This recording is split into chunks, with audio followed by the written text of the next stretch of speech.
Assalamualaikum warahmatullahi wabarakatuh.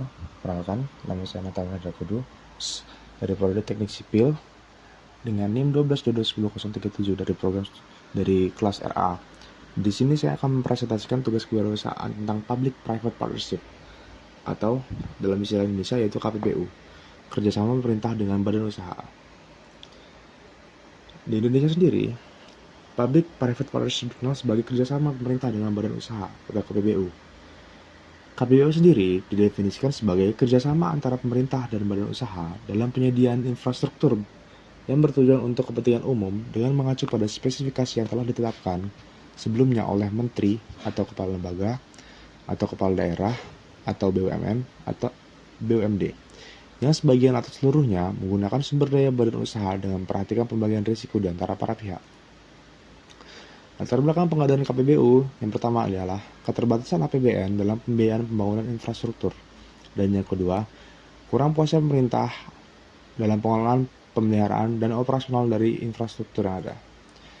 Manfaat dirasakan oleh pemerintah ialah mengurangi beban anggaran pada sektor publik, tepat waktu dan tepat anggaran, kepastian anggaran, dan pembagian risiko. Manfaat yang dirasakan oleh publik atau swasta ialah pembagian risiko, akuntabilitas, kepastian pengembalian investasi, dan pembiayaan dan optimalisasi aset. Tepat waktu dan tepat anggaran serta kepastian anggaran berhubungan dengan akuntabilitas pada manfaat dari publik atau swasta. Kenapa? Karena pemerintah memberikan uang intensif jika para pihak swasta atau pihak publik berhasil mengerjakan proyeknya dengan tepat waktu. Nah, dengan hal tersebut, membuat pihak publik atau pihak swasta menjadi bertanggung jawab atau akuntabilitas. Dan itu akan menaikkan nilai dan menaikkan nama perusahaan mereka. Setelah itu, kenapa tepat anggaran dan kepastian anggaran merupakan hal yang berkaitan? Sebab, pada program KPBU, anggaran dari pemerintah akan dimasukkan ke dalam VGF atau Value Gap Fund atau pembiayaan untuk mengurangi dari funding atau dari modal dari pihak publik atau swasta. Maka dari itu, anggaran yang dikeluarkan sudah pasti untuk pembangunan dari proyek yang ada. Jenis modal dari KPBU. Yang pertama adalah BOT, yang kedua adalah BFO, yang ketiga LDO, yang keempat adalah BOO. BOT sendiri adalah bangun, operasi, dan transfer, yang dimana sektor swasta membangun dan mengoperasikan proyek pada jangka waktu tertentu, dan setelah jangka waktu tersebut telah habis, mereka akan mengembalikan pengoperasian proyek kepada pemerintah. Sedangkan di BFO ialah desain, bangun, pembiayaan, dan operasi. Sektor swasta ini bertanggung jawab atas desain, konstruksi, pembiayaan, dan pengoperasian, sementara pemerintah hanya melakukan pengawasan dan peraturan. Selanjutnya LDO, yaitu sewa, pengembangan, dan operasi. Pemerintah menyewakan fasilitas tersebut kepada pihak swasta yang mengembangkan dan mengoperasikan daripada fasilitas yang ada. Lalu yang keempat adalah BOO atau bangun, milik, dan operasi. Sektor swasta sendiri membangun, memiliki, dan mengoperasikan fasilitas tersebut secara permanen, namun memiliki campur tangan dari pemerintah.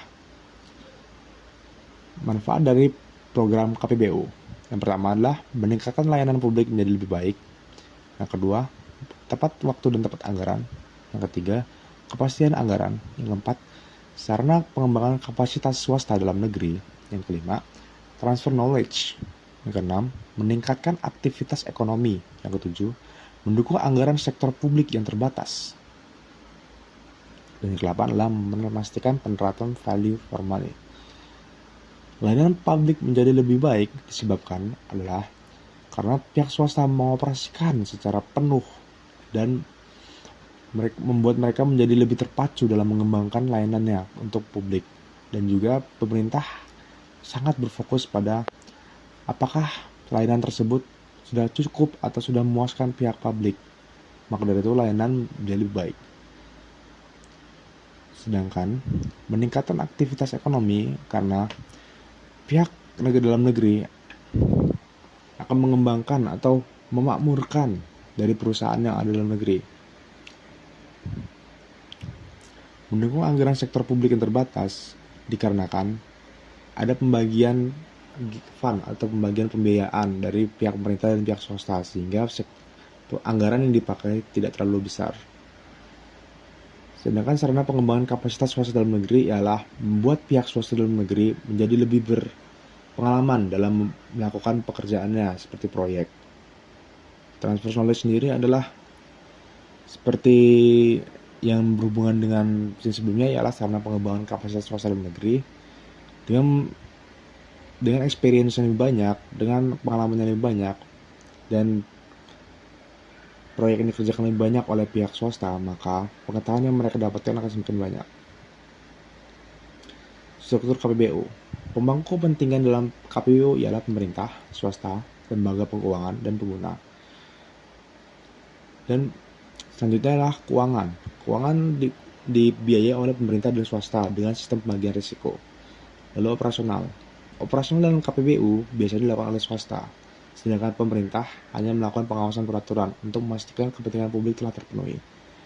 Contoh proyek KPBU dari Indonesia ialah Preservasi Jalan Nasional Lintas Timur Sumatera di Provinsi Riau yang sedang dalam masa konstruksi. Ini dipegang oleh ADI, perusahaan Adipura. Selanjutnya BPL JSKB, Proving Ground Bekasi, yang saat ini sedang dalam masa konstruksi dan kemungkinan diperkirakan selesai pada tahun 2025. Yang pihak swastanya dikerjakan oleh dari asing, yaitu Jepang. Perkereta Makassar Parepare yang saat ini telah beroperasi Oktober kemarin hingga sekarang. Demikian presentasi saya. Jika ada salah kata saya mohon maaf. Pada Allah saya mohon ampun. Wassalamualaikum warahmatullahi wabarakatuh.